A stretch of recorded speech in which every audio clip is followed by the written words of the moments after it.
Chris Lotz with the Pat Lotz Real Estate Group, coming to you with another episode of Beyond the Keys, a Pat Lotz podcast. As always, here today with Pat Lotz. Like, subscribe, comment. We're trying to grow this platform on all fronts. We would really appreciate that support. Comment below any questions. We're gonna go through some real estate statistics today, 2022 real estate statistics. But if there's anything that you want, elaborated on or in further detail, comment below. We'll dive back into it in another episode. This is going to be broken up into 3 parts because there's a lot of stats. There's 111 real estate statistics for 2022. Oh, interesting. So starting right into it, more than 40% of active realtors in the United States are located in California, Florida, Texas, and New York. Are you surprised by that? That's a lot. Yeah, that's a high percentage if you ask me. It kind of makes sense, and I'm going to jump ahead a little bit. Texas population grew by 30 million in 2022. Everybody from California moved to Texas. Yeah, and then even Florida. Florida grew by 22 million, so no different. New York to Florida, California to Texas. So that doesn't necessarily blow my mind that 40% of active realtors in the United States are located in California, 4 states: California, Florida, Texas, and New York. Yeah. And that, like we just said, New York to Florida, California to Texas. So what's the per capita agent in California and New York? That'd be an interesting thing to see, but yeah. 40% of active realtors in the United that's States surprising to me. That's a lot of agents in those states. Yeah. I think it comes up here. It does. As of, and this is 3, or let's just start with 2. There are currently more than 3 million active real estate agent licensees in the United States. So 3 million nationwide active real estate licensees. That's a big number. That's a big number. Yeah. And I don't know exactly what the number was. I thought it was closer, and it could have been just more of a Michigan thing. But I thought it was 18,000 realtors in Michigan alone. So the fact that there's 3 million agents or licensees nationwide, that's a big number. That's a big number, yeah.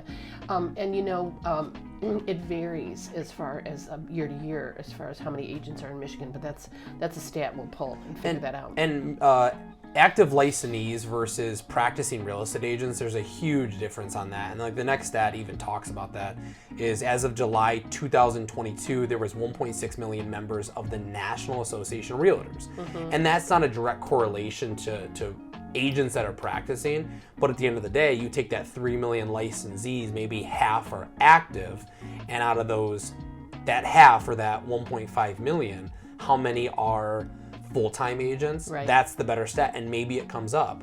Do you think that in the past, and the answer is yes, but in the past 2 years, 3 years, 4 years, 5 years, the big increase in real estate agents, do you feel like that's impacted your business? No, it hasn't. I mean, it's impacted the market, maybe, but it hasn't impacted my numbers and whatnot, know. But I do think that, we had a pretty competitive market these last couple years. However, we still had good share of the market. Yeah. And you've always said it. There's business to be had. To be able to dominate this market or any market would most likely be impossible. Mm-hmm. So there's enough business to go around, but it's to make sure that you're capitalizing on market share with old agents transitioning out and new agents coming in, but you're still capitalizing that open market share. Yeah. And that's the important thing, which again, year over year, you're always climbing. So has it affected us over the past 2 years? The answer is probably no, based on numbers. Does that change? I have no idea. Yeah. With agents that, and then 2, the statistics of new agents coming in and leaving within 2 years of business. Does that ring true with 2022? To be determined. Yeah. Agents starting in 2020, and statistically at this year, they're either 80% should be transitioning out or not. So that's going to be, I think this year in 2023 will be a big pivotal year to see if that statistic right now is relevant. Right. Does that make sense? Yeah, and because the market's normalizing and shifting a bit, the projection for 2023 is, I feel that, a lot of agents will need a part-time job. Yeah. Mm-hmm. Even we've slowed down a little bit, not drastically. We're still selling, and it's the holidays, so it's fairly normal seasonally year over year. This time of year does get a little bit slow. End of October to January 15th or something like that. Right. So we have slowed down, but I've heard that over the past 6 months from other agents. So unless you have a stable second income in that family, it'd be hard to keep this thing full time, which it's got to be on the top of every agent's mind if they are dependent on that sole income. Yeah. Something to think about. Yep. For more than 67% of active realtors are women. I believe that. Yeah, that doesn't surprise me. Mm-hmm. It's nice to see, year after year, more men are coming into the business. I mean, when I first started, I think that number had to have been higher, but yeah. I was just going to ask that. So 20 years ago, you think that number was higher? Yeah, I do. Why is that? Why do you think that it was higher? So 20 years ago, 2000, 2002, 2000, there was, from your guess, there was more women real estate agents back then. I mean, that's not rare to see such a dominant, female, field. Yeah. But it's crazy to see, in your opinion, that number was higher 20 years ago. I really feel it was. Yeah. Because, the beauty is we have some great young men that are coming into the industry, which, in the last, 2 to 5 years, we've seen that. So that's some, a breath of fresh air. Some young men. The median age of all realtors in the United States is 56, which this is somewhat surprising because I thought NAR, National Association of Realtors, said the average age, maybe it was average age of licensee, was like 71 or 68. So to see a median age, and there's a difference between the average and the median, but a median age of 56, are you surprised by that? Do you think that there is a, no? No, I wasn't surprised. I've always thought it's in the 50s. So cool. I want to know, and this might come up, but I want to know on that 56, what's the median years of experience? What do you think that is? Oh, shoot. With the statistics of, an agent will leave the business 80% of the time in the first 2 years. So if they're lasting those 2 years and the median age is 56, what's that average years of experience? I'd have to say 12, roughly. I was gonna say like 15. Yeah. 15 or so. I agree. Yeah, but it's really cool because the median age of realtors is 56. That means you're the median. You're young. I am really young. Yeah. Yeah.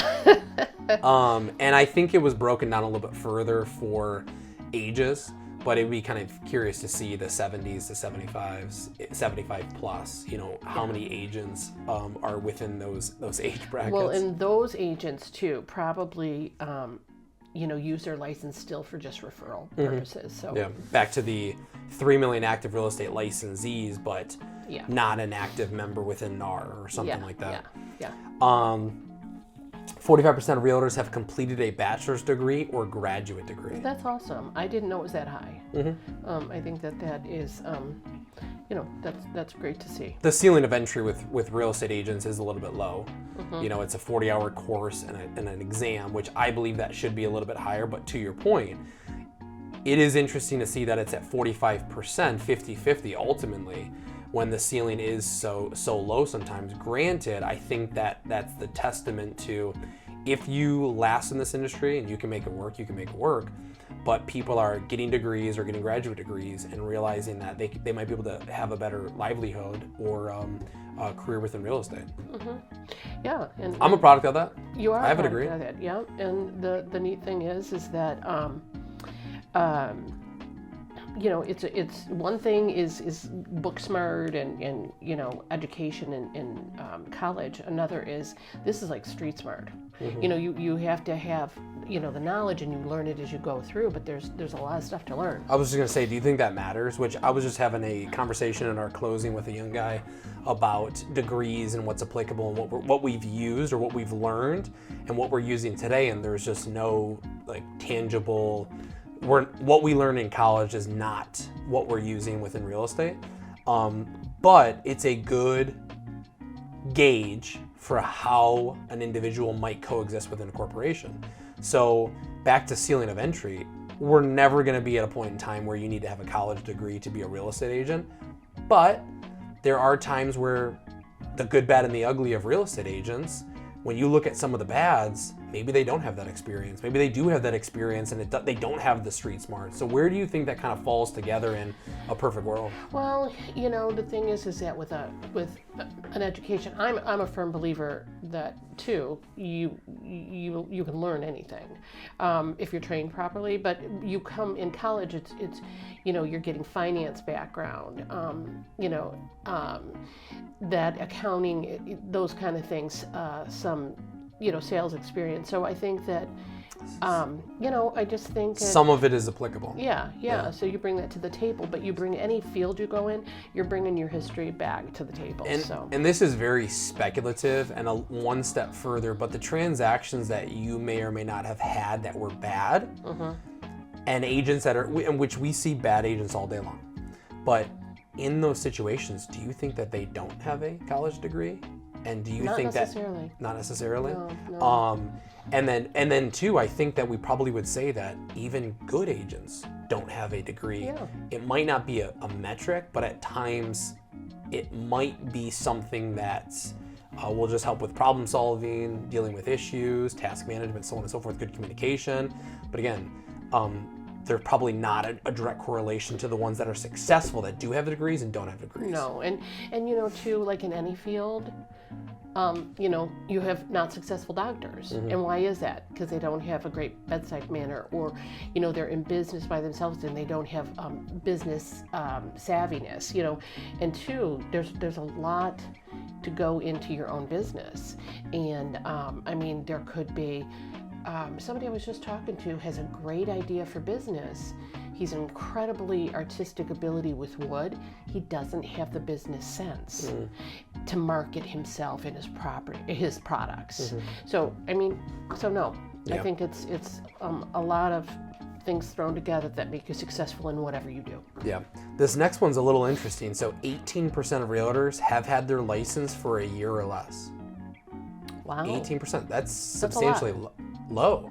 I would think that's low. Because in the last 2 years, 18% of realtors have had their license in the last. The influx of real estate agents over the past 2 years, I would think that was closer to 50%.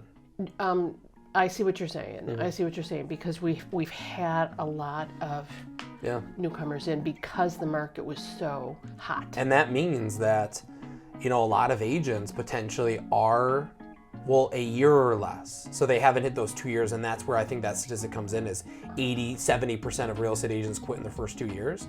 So I'd be curious to see on the percentage of realtors that have had their license for 2 years. Yeah. 2.5 years to 1.5 years, somewhere around there.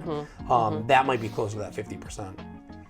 84% of licensed realtors own their primary residence. Not weird to see, but I wonder what the other 15% of agents are doing. Yeah, that's interesting. But I would think, we got to live our business, which is a primary residence. Yeah. 37% of licensed realtors own at least one secondary property. Not surprised by that at all. A lot of agents are trying to do real estate investing, house hacking, live in a duplex, rent out the other side, and or constantly doing fix and flips or buy and holds. Yep, for sure. Not weird to see that. And actually, I might even be surprised that that's at 37%. I was going to say maybe even a little bit lower, maybe 20 to 15%. So good to see that agents out there are actively investing. Or that secondary property is a vacation home or secondary home. So they're making enough money to be able to have two homes, or they're making enough money to be able to invest in real estate. Yeah. Well, and the nice thing, unfortunately, some folks were able to take advantage of the recession and pick up that second property. So a lot of agents, yeah. A lot of agents probably over leverage themselves to be able to obtain a lot of those properties, which good for them, because snatching up these $10,000, $100,000 properties, where are they at today? 3 or 4s. You're going through the roof. So good for them. There are more than 1,200 local realtor associations in the United States. We're part of LARA. Livingston County Association of Realtors. Is our local chapter. Yeah. LCAR. LARA is a Michigan government agency. Yeah. LCAR, Livingston County Association of Realtors. Right. And then there's NAR, which is National Association of Realtors. And then there's a few other around us right here, which are GMAR. Is there an Oakland County one, or is that more or less GMAR? Yeah. Which GMAR is? Greater Michigan Association of Realtors. Something like that. Yeah, but we have Michigan Association of Realtors. So. MAR? Yeah. Yeah, MAR. Yeah. We're part of MAL. Yeah. LCAR, MAR, NAR. Yeah.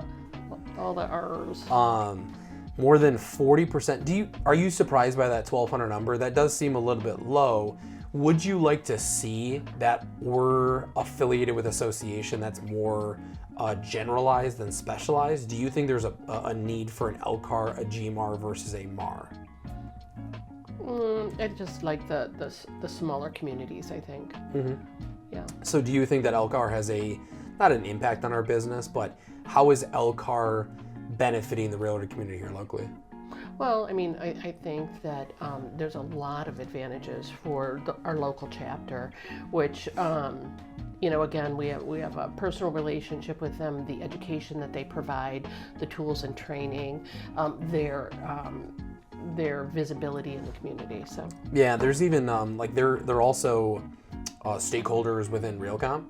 So if we do have issues, we at least have a good point of contact that's able to track down those problems, either submit those tasks or those issues to make sure that we're taken care of, or they're mitigated as fast as possible, which we did have some issues back in August of 2022 with their new updates. And it was good to have a good point of contact right there to be fighting for us. So more than 40% of all realtors in the U.S. are in Florida. We already talked about that. Oh, yeah. I want to read it one more time though. More than 40% of all realtors in the U.S. are in Florida, California, Texas, and New York. Still kind of crazy to think about. Granted, again, too, I'd like to see, I bet you, the populations of those 4 states probably equal, maybe even close to 40%. I'd be curious to see. Hispanics, Latinos account for 11% of realtors, followed by, Black African Americans 8%, and Asian Pacific Islanders 5%.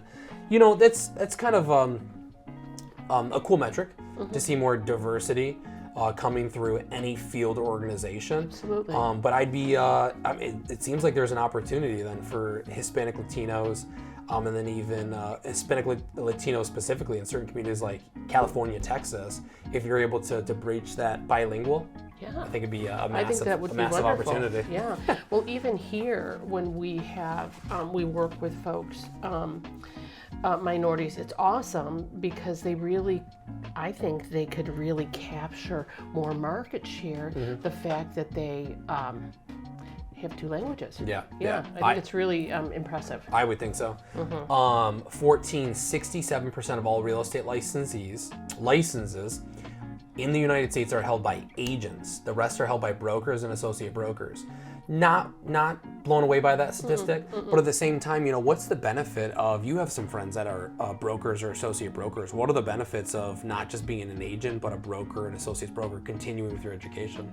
Well, I mean, the beauty is that you have your own brokerage, and you could build a team amongst that, and it's a different mindset, because then you're running a brokerage with agents, all of the in-house accounting and processing and licensees and insurance and all that stuff. So it's what you want to do. Yeah. An associate broker license, which I work towards, and it's just having that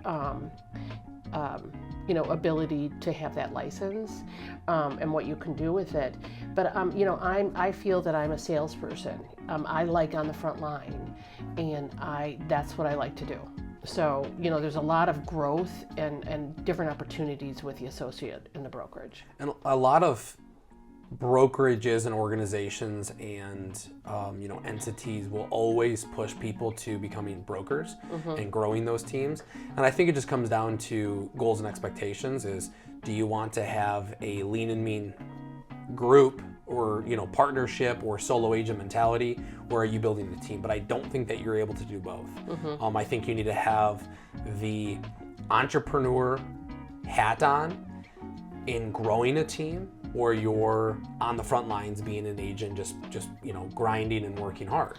It's hard to wear both of those hats, and you've worn some of the hats, but the agents in our community that have teams, I don't think are able to really devote as much time to the sales side. Right. And so when you when you are your own broker, so you have your independent brokerage, that is one thing, and that's like a good friend of mine, and she likes the control. I guess that's that's sort of funny, as far as control. But she's good. It's her strength to do all of her accounting and taking care of all the back end stuff that drives her to the fore. But you're only one person, and I'm not good at all those things. So I figured out I know what I'm good at. So let's just do what I'm good at. And sometimes those brokers might be, or those individuals that are looking to obtain their own brokerage, might look at it as the financial benefit of creating their own brokerage, and then again, your mentality is sign on as many agents as possible. Exactly. Period. And that's great. I mean, that's you gotta have a mindset for that, and I admire people that do. There's a huge financial, and we look at our desk fees and our brokerage fees, or our desk fees, and then what our clients pay for administrative fees, more or less. But there's a lot of costs that I don't think people are really thinking about when owning their own brokerage. Rent, employees, all of these utilities to get desks, lights, utilities, the build out costs. Yeah. It's phones. So it is. I mean, it's a lot, and I have thought of it over the years, but I'm just staying in my lane. I don't know if the statistic is in here, but there's a lot of boutique brokerages. But right now, a lot of boutique brokerages are either switching to KW models or EXP models. Yep. Global, independence, local, things like that, just with a KW or EXP brand. So I think that might be the turn of the tide of it is still beneficial to be with a quote unquote brick and mortar, whether you're virtual or you have your own satellite office, or it's more or less operated as a franchise. But I'd be curious on that to see how many nationwide boutique brokerages there actually are, because that's exactly what your friend has. She has a boutique brokerage. And then just to see what that ROI is, or the actual numbers are. I have no idea, but I would think there's a lot of associated costs with those things. And I've never really had any desire to do that. I let my broker, real estate one, do their stuff, and I do my stuff. Yeah, so. We were talking about this a second ago. The median experience, the median experience level of licensed professionals in the real estate industry is 8 years. There you go. And we said 12 or 15. Yep. Which not surprised by 8 years at all. And that's going to be levered off of that. Less than 18% of those agents have their license 1 year or less. That's a large portion of those things. I'd be curious on the upper end of the spectrum, how many agents have 40 plus years of experience. I'd be curious. Yeah, but they're out there. Do you think there's a direct correlation to experience and, I guess, quality of business? Sure. Sometimes. Yeah, but there's some awesome agents that come out of the gate in a couple of years. They're 2 to 5 years. They're dynamite. So, I think that they are just beaten down a different path and really trying things differently than the traditional means. So, but it's nice to see some fresh energy. Yeah. And I think it comes down to exactly what you talked about in the first place. It's more about common sense, street smarts, good communication, ability to work and coexist with other agents. Because we just had to deal with another agent that's been doing this for 30 years that was, an atrocity. Versus we do deals all day long with agents that have been doing it 1 to 3 years, and they're very, very professional, very experienced, and it's smooth transactions. So, and then there's also those agents that have been doing it for 40 years, and it's also very, very smooth. So not a metric, but definitely something to go by to gauge maybe how a transaction may or may not go. Yeah, and that's like in any industry, which we had talked about. There's ones that they've got the reputation, they've got the experience, they've got the reviews, all of that, and then there's the ones here that So there's like I said, there's good electricians, there's bad. Yeah. Good plumbers, there's bad. Good bakers, there's bad. This is more or less speculation, but the last point on this section of general industry statistics is 4 out of 5 agents were certain they will remain in the real estate industry for at least 2 more years. And who knows? Because again, based on statistics, I think they say 75% of agents quit in their first 2 to 3 years. To be determined, which I'm sure we'll visit this next year as well, the new 2023 statistics, to see how they have gone year over year. It'd be interesting to see those things. Yeah, it's always good. It's really good to look into the field and see what these numbers are. I'm surprised by a few of them. Yeah, here's that statistic about Texas and Florida once again. July 1st, 2020, Texas population grew to 30 million to July 1st, 2021, and no different than Florida. July 1st, 2020, Florida to July 1st, 2021, Florida's population grew by 22 million. And a lot of that was COVID. A lot of that was, maybe politics. I have no idea. But the recipe, at least what we were seeing from Michigan, is politics, COVID, work from home. People were kind of leaving the Californias and the New Yorks to save taxes, work remote, and get to those nicer weather Texas and not necessarily California, but get to the Texas and to the Floridas. Yeah. Florida trailed only Texas in population increases from 2020 to 2021, while the rest of the nation had the slowest growth in its history, according to the U.S. Census Bureau. That makes sense. If 50 million people were moving to 2 different states specifically, you're also going to get that decrease. And I saw a stat recently from U-Haul that 30% of trailers or U-Hauls were rented in the Midwest, and they either ended in Florida or Texas too. Oh. Yeah, which people are kind of leaving the colder weathers for warmer weathers because they're able to work from home. Yeah, changing. In 2022, do you think you would ever, we can't work remote, but, is there any desire to move to a Florida or Texas?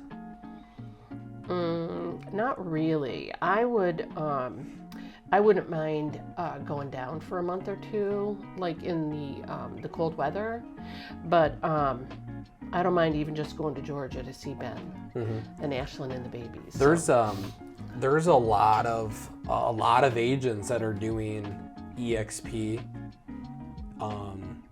Michigan and Florida, or New York and Florida. So they're trying to combine both of their businesses within both of those states seasonally.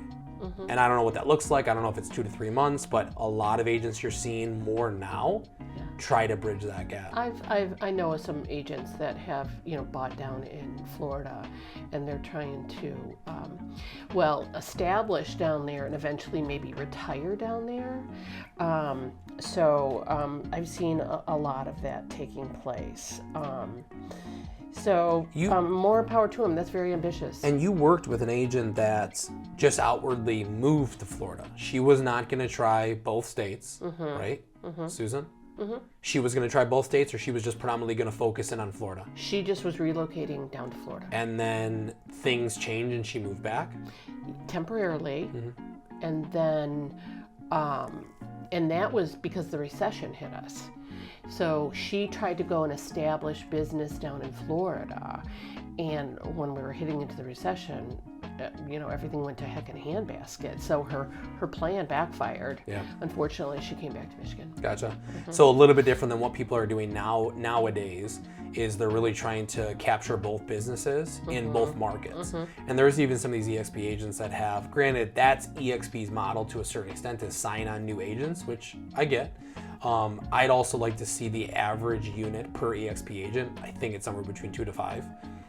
But if you've got 100 agents underneath you that are selling 2 to 5 deals, and you're getting a portion of that stuff in profit sharing or however they structure that stuff, you're doing pretty good. But it's a different mentality.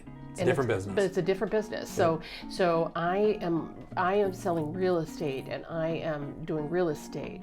I am not trying to sign on agents under me. I mean, I'm just I do real estate. If you were part of a brokerage that did do that, would you ever sign on agents?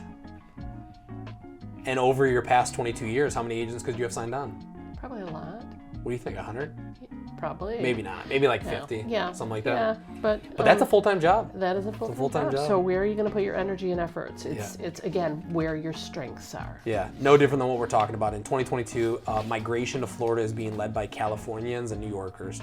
Each state represented 10% of inbound moves to Florida as of early 2022, or about 20% collectively. Again, makes sense. Following New York and California, individuals from Illinois also makes sense. The amount of people that are leaving the Illinois and trying to get to Indiana or other states within the country. But following New York and California, individuals from Illinois, 6.8%, New Jersey, 5.9%, and Pennsylvania, 5.4%, also make up a large percentage of new Florida residents. Florida's population grew 22 million, which we knew. Texas grew 30 million, again, which we knew. Other southern states like Oklahoma, Tennessee, Alabama have seen a substantial uptick in the number of realtors by around 5% since July of 2021. Do you think with these populations, do you think that there's a major need for more real estate agents?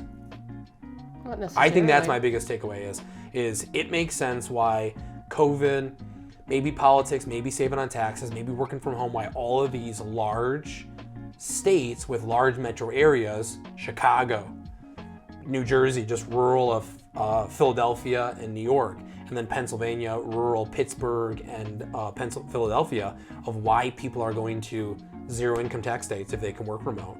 But do you think that with that drastic growth in populations, there's a drastic need for more real estate agents? No.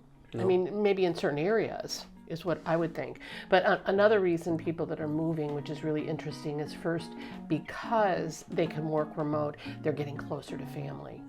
So I think that's a lot of people too consolidating. A lot of my friends, DC and New Jersey, they're now relocating to Florida because they're able to work remote, and all of their family is retiring and moving down there. So it's just a no-brainer for them, I guess. Which, that's the whole reason that we moved home from Chicago, was to be closer to family. Yep. So, and work with me. And work with you. The close takeaway between 2020 and the close of 2021, there has been a mass migration to the southern states, especially Florida and Texas, unsurprisingly.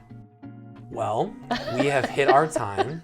So we will start in the next one. And just to close it out, again, it's Chris Lotz, Pat Lotz with Pat Lotz Real Estate Group. Thanks for tuning in to another episode of Beyond the Keys, a Pat Lotz podcast, going over some rough statistics year over year, 2020, 2021 to today, 2022. Probably something we're going to keep doing for the next few podcasts. Just keep going over these statistics. Hopefully it brings out some interesting conversations and talking points to better understand our markets, our competition, not even just our competition for us, but our competition for buyers and sellers. So we have the best competitive advantage to win deals, get deals, and make things happen. So as always, there's lots to love in Livingston County. Live local, buy local, use local. We'll see you in the next one. Thanks for watching. Make sure to use those like, comment, and share buttons below. And don't forget to follow us on Facebook and Instagram, and subscribe to our YouTube channel at Pat Lotz Real Estate for more helpful home buying and selling tips. Want a free comparable market analysis? Scan that QR code on your screen or visit our website at www.patlotz.com and fill out the request form. There's lots to love in Livingston County.